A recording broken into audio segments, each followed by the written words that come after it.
Y nuestra compañera Camila Villasís continúa en la Asamblea Nacional y en estos momentos nos va a permitir escuchar declaraciones de la legisladora Ana Belén Cordero, quien se refiere a la aprobación del juicio político contra el exministro del Interior Patricio Carrillo. Asimismo habla sobre la comisión que investiga el denominado caso El Gran Padrino y la posibilidad de destitución del presidente Guillermo Lasso. Vamos de inmediato a escuchar las declaraciones.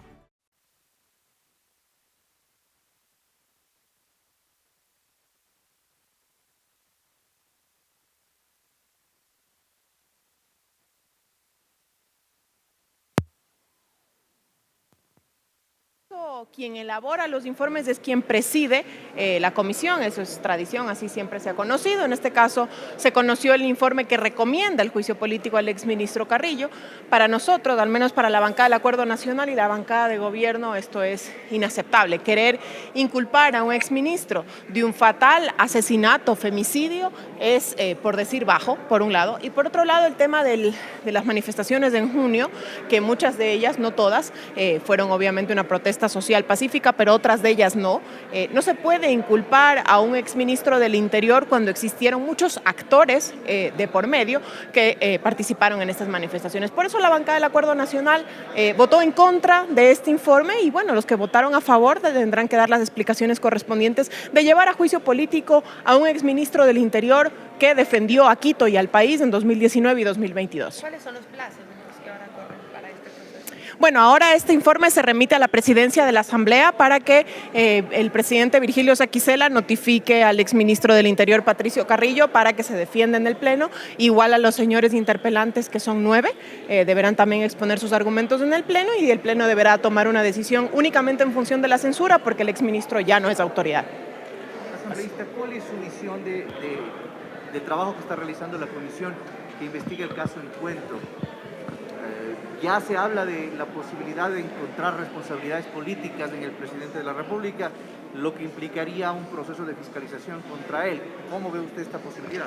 Mire, las causales de juicio político están establecidas claramente en la Constitución y entre ellas no está una responsabilidad política, en este caso puntual, por nombrar a un funcionario, en este caso el gerente de EMCO, que es el que tendría una participación directa y ya la justicia, en este caso la señora fiscal general del Estado, deberá tomar las acciones en función de ello.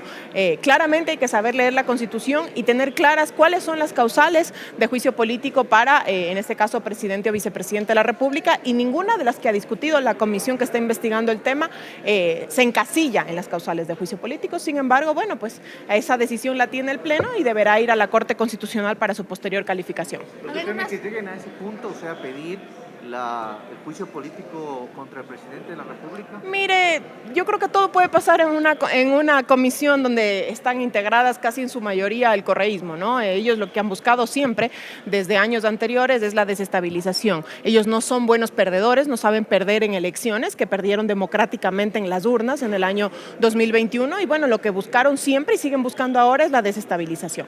¿Y habrá los votos para eso, asambleísta? ¿Cómo ve la situación de la Asamblea dentro del Pleno como tal? Bueno, ya el ministro de Gobierno, Henry Cucalón, ha llamado a un diálogo por la paz y a trabajar justamente en una tarea primordial que debería tener la Asamblea, que es esa coordinación ordenada entre militares y Policía Nacional, porque es importante eso, los estándares internacionales así lo establecen. Esperemos que esa tarea que se ha dado a la Asamblea Nacional sea cumplida y esa tarea de diálogo también por y para el bien de los ecuatorianos en pro de la institucionalidad. ¿Y un diálogo político oficialmente habrá? Porque recordemos que, por ejemplo, había el tema de la reforma laboral que quedó suspendido, finalmente no llegó a nada. Efectivamente, mire, uno de los ensayos más importantes que llevó adelante esta Asamblea, y debo decir las 5 bancadas, es justamente la ley de transformación digital. Esa ley fue efectiva, fue importante, hubo aportes necesarios, se logró aprobar y esa es una prueba de que el diálogo entre Ejecutivo y Legislativo funciona. Siempre y cuando se dejen posturas golpistas o desestabilizadoras de lado, hay una prueba eficiente de que puede haber diálogo y se pueden caminar en reformas importantes, una de ellas es la laboral, sabiendo que 7 de cada 10 ecuatorianos no tienen un empleo formal. Pero no existe una crisis política ya desatada con todas estas denuncias que han salido a la luz. Mire, yo no puedo hablar de crisis política, lo que sí puedo hablar es que, por supuesto, en este gobierno, a diferencia de otros, los medios de comunicación están en todo su derecho y en toda su libertad de investigar lo que a bien tengan. Lo que sí es que debe ser un análisis y una responsabilidad de investigación bastante seria, con documentos. Habría que preguntarnos, por ejemplo, cómo se divulga un documento que forma parte de un proceso fiscal que fue archivado y si eso constituye delito. Yo creo que mañana cualquier ciudadano común que hubiese puesto a la luz pública un documento confidencial, hoy estuviera siendo investigado, ¿no? Vamos a ver qué pasa con ese hecho, por un lado, y por otro lado, cómo se calman y se apaciguan un poco las aguas con el flamante ministro de Gobierno, Henry Cucalón. Asambleísta, la Asamblea podrá volver a aplicar el artículo 130 e intentar la destitución del presidente, tomando en cuenta que fracasó el correísmo en junio.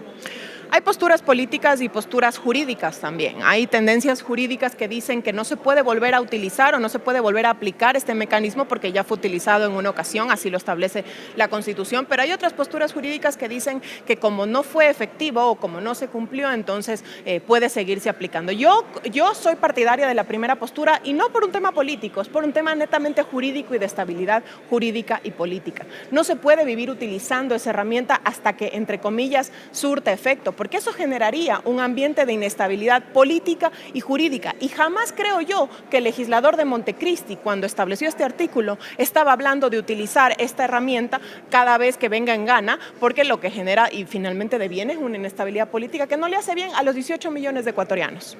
Muy bien, gracias. Encantado.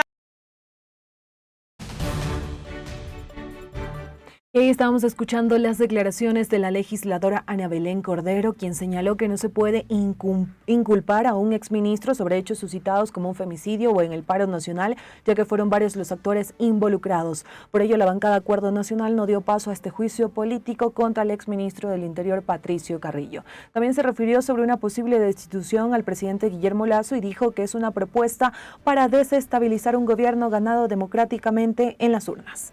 Y continuamos con las noticias, amigos y amigas, y en estos momentos vamos a escuchar también intervenciones de las legisladoras Natalie Betteri y Gisela Garzón, quienes también se refieren al juicio político contra la exministra de Salud, Jimena Garzón. También opinan sobre la comisión denominada El Gran Padrino, que investiga una presunta trama de corrupción en empresas públicas, y también sobre el juicio político al exministro Carrillo. Vamos de inmediato a escuchar lo que mencionaron. Y además por incumplir la Constitución en cuanto a la garantía de una vida libre de violencia. Eso es el mío. Hay que poner en contexto que no fui la única persona que denunció o que puso el enjuiciamiento político. Lo hizo también los asambleístas Peter Calo y Yajairo Resta respecto a las paralizaciones de junio, y lo hizo también Lucía Plasencia y Joana Moreira respecto a causal de seguridad, sin mal no estoy. En el caso mío es puntualmente por el tema del femicidio de María Belén Bernal, y se esclareció en la sustentación que hay incumplimiento de funciones de la Constitución, del Código Penal y de la Ley de Seguridad y instituciones públicas encargadas de seguridad respecto al cumplimiento de una vida libre de violencia. Listo, asambleísta, entonces esto pasará ya a manos del Pleno. Así es, el informe fue aprobado en la Comisión de Fiscalización con 5 votos a favor y 4 abstenciones, me parece, o 3. Entre las justificaciones de la abstención era que los equipos técnicos de esos asambleístas no fueron consultados para la construcción del informe, a pesar de que, al menos en el caso del femicidio de María Belén Bernal, la sustentación fue muy contundente en cuanto al incumplimiento de funciones. Creo que los hechos han sido absolutamente claros, pero las omisiones también, en términos de, por ejemplo, las sanciones a quienes tuvieron que ver con los permisos y las autorizaciones de salida, respecto al irrespeto a la palabra del presidente en la salida de generales y coroneles, por ejemplo, y eso es de directa responsabilidad del exministro del Interior, quien estaba a cargo de la competencia del ministerio en ese momento. Y ahora, asambleísta, también quería consultarle acerca de la posibilidad de un juicio político del primer mandatario. ¿Es factible o no es factible que se sumen las causas y cuáles serían en esta investigación del Gran Padrino? En el tema del Gran Padrino quedan 10 días aún, digamos, quedan 10 días de la comisión. El día de ayer se recibió documentación contundente, estamos hablando de cerca de 3.500 documentos de diferente índole, por lo tanto la comisión tiene un trabajo mucho más fuerte para determinar qué contienen esos documentos, porque se tratarían de contratos y otro tipo de cosas que se lo anunció ayer. ¿Es posible mostrar un incumplimiento de funciones? Dependerá del informe. Lo cierto es que hay sospechas que una persona que no es funcionario, en el caso del cuñado del presidente, estaría tomando decisiones para poner autoridades a manejar presupuestos. No se trata únicamente de cualquier cartera, se trata del sector eléctrico, se trata del sector petrolero, de quienes alimentan en su mayoría el presupuesto del Estado. Son decisiones trascendentes que además recaen en una persona que no es funcionario, por lo tanto no puede ser juzgado como funcionario. Es decir, hay una serie de responsabilidades ahí que habrá que esclarecer, siempre dejando en claro que nosotros hacemos control político y que para llevar adelante el tema del juicio contra el presidente tiene que haber además una lectura de corte constitucional, es decir, respetar el debido proceso. Y eso es algo que al menos en mi bancada siempre lo vamos a priorizar. Gracias. Bueno, el juicio político que se inicia hoy contra la exministra de Salud, Jimena Garzón, tiene causales como son la falta de administración o de compra de medicamentos para las personas con enfermedades catastróficas, raras o huérfanas y las personas con discapacidad, el no cumplimiento de la sentencia de la Corte Constitucional, donde hay un informe de la misma Corte donde dice que no ha cumplido al 21 de diciembre del 2021, que ella estaba en funciones. También está la causal de la compra a través de tercerizadoras de medicamentos que no estaban aptos para el consumo humano, así declarado incluso por el ARSA, y las denuncias de todas las personas en la falta de atención en los hospitales, la falta de insumos médicos dentro de los hospitales y también de los insumos para que los propios médicos puedan operar, la decadencia, como denominó también el peor tiempo para la salud el presidente del Colegio de Médicos de Pichincha, que esa administración fue una de las peores épocas para la salud en el Ecuador. Aunque se dio la vacunación, ¿no?, del COVID. La vacunación es una obligación. Es como que usted diga que alguien no ha actuado bien porque ha hecho una de sus obligaciones. Los que estamos aquí, por ejemplo, tenemos que presentar proyectos de ley, trabajar en la comisión, fiscalizar. No porque haga uno de esos y otras cosas las haga mal, va a decir que está haciendo todo bien. Todo es obligación, no es un premio, no es algo que hizo más allá de lo extraordinario. Esa era su obligación, y no solo de ella, a nivel mundial se estaba haciendo, igual iba a llegar aquí. Y además esas vacunas nos las terminaron cobrando nosotros mismos. ¿Habrán los votos? Los votos espero que sí, porque en 2 resoluciones del Pleno, con el informe de la Comisión de Salud, donde decía que había incumplimiento de funciones, que no había medicamentos, que los hospitales estaban en las peores condiciones, el Pleno votó con 96 votos, es decir, de todas las bancadas, UNES, Pachacútec, PSC, ID, excepto los del gobierno que sabemos que defienden lo indefendible, votaron 96 votos a favor de ese incumplimiento y de que se inicie el juicio político. Así es que si no lo hacen, sería claro que hay algún arreglo o alguna presión del gobierno de alguna manera a ese sector que no apoya un juicio político cuando en 2 votaciones lo han hecho. 92 votos y 96 votos en las 2 resoluciones del Pleno. Asambleísta, en otro tema, ya se habla acá de la comisión que está tramitando el caso del Gran Padrino. ¿Existirían causales para poder enjuiciar al presidente de la República? Las causales para un enjuiciamiento político habría que verse si tienen concordancia con la Constitución, porque ya tratamos la figura antes de la muerte cruzada. Hay voces que dicen que sí se puede volver a tratar, otras que no, porque no se dio.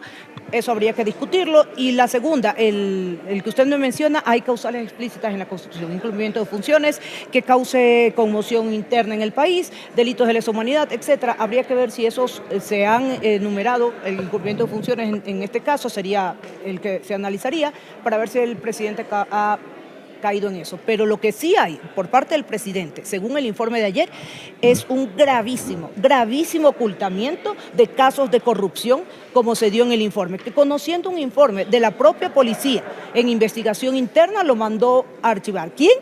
Si no es con orden del presidente finalmente, ¿quién sería? Legisladora, una pregunta más, la última. ¿Qué pruebas de descargo podría presentar Jimena Garzón para evitar el juicio? Lo único que ha hecho es presentar diapositivas y decir que todo lo ha hecho bonito cuando no ha hecho nada. Gracias, legisladora.